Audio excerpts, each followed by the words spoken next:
The train was scheduled to leave at 6:20 am. The winter morning was wrapped in fog, the kind that hangs in the air like a secret no one wants to speak aloud. Arjun stood on the platform, clutching his backpack, his breath turning into mist in front of him. He wasn't fond of early mornings, but there was something magical about railway stations at dawn, the aroma of chai, the distant crackle of announcements, and the occasional bark of a street dog. His seat was in coach S3, seat 64, a window seat. He smiled. The window seat had always been his favorite. It wasn't just about the view. It was the sense of being in your own little world, watching life move outside while you sat still, like a spectator to the play of the world. As the train arrived with a familiar screech, a wave of warm air and metallic smell brushed past him. People began boarding in haste. Arjun made his way to his seat, stored his bag above, and sat down. The seat was cold. He rubbed his palms together and looked out. The world was still wrapped in grey, like a half-drawn curtain. A middle-aged couple took the adjacent seats. They nodded at Arjun politely, and he smiled back.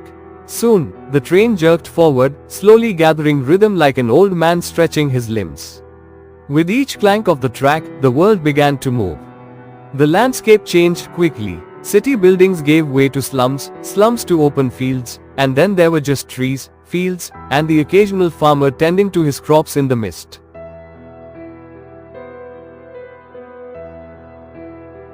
Arjun took out his journal. He had begun journaling during train journeys years ago. Something about the rhythm of the train made it easier to reflect. He scribbled, "The world moves faster when you're not chasing it."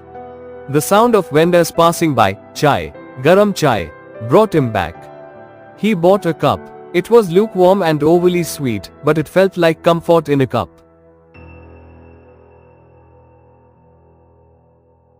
Across from him, the couple was whispering about something.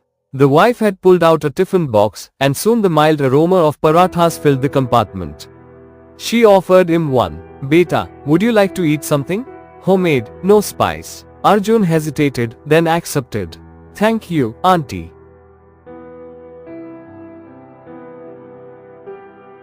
As they ate, small conversations began.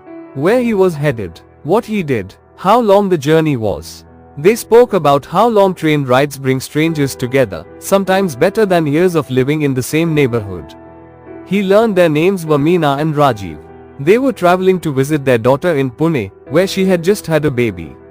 Meena auntie's eyes sparkled when she spoke of her granddaughter, and Rajiv uncle smiled proudly, like he'd won a medal.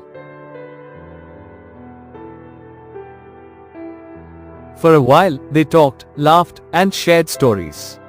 Then slowly, one by one, they dozed off. But Arjun couldn't sleep. He stared out the window. The sun had risen now, slicing through the fog in golden beams. The fields were lush green, and in the distance, buffaloes were lazing near a pond. A child waved at the train as it passed. Arjun waved back instinctively and smiled. His mind wandered back to why he was on this journey, not for family or vacation, but for closure. It had been a year since his father had passed away. And in that year, he had not visited his father's village even once. This trip was long overdue, a journey to reconnect with roots, to walk through the old dusty lanes, to sit under the neem tree where he once learned to read.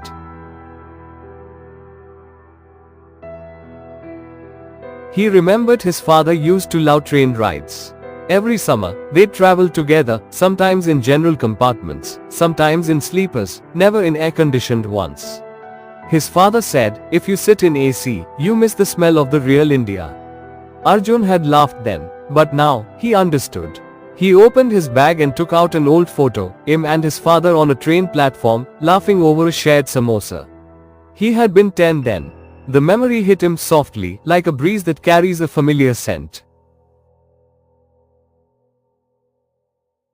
The train slowed down at a small station.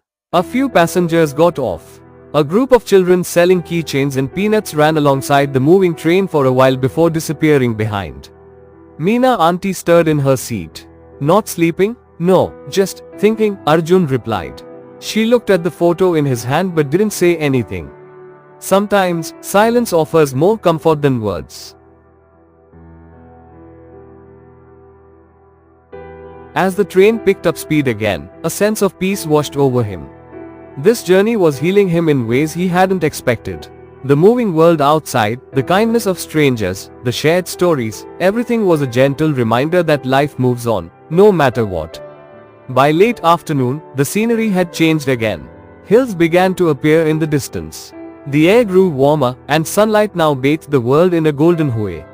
Arjun knew his station was near. He began packing his bag. Meena auntie handed him another paratha wrapped in foil. For the road, she said. Arjun took it, a lump forming in his throat. Thank you, for everything. As the train neared the station, he stood by the door, feeling the wind on his face. It was the same old station where his father had once stood waiting, waving excitedly. This time, no one was waiting. But as Arjun stepped off the train, he felt something deep inside, not emptiness, but presence. Like his father was still there, standing somewhere beyond the crowd, smiling. The train whistled and pulled away. Arjun didn't look back. The journey had ended, but something within him had begun again. Subscribe now for more interesting and exciting videos. Stay tuned for amazing content.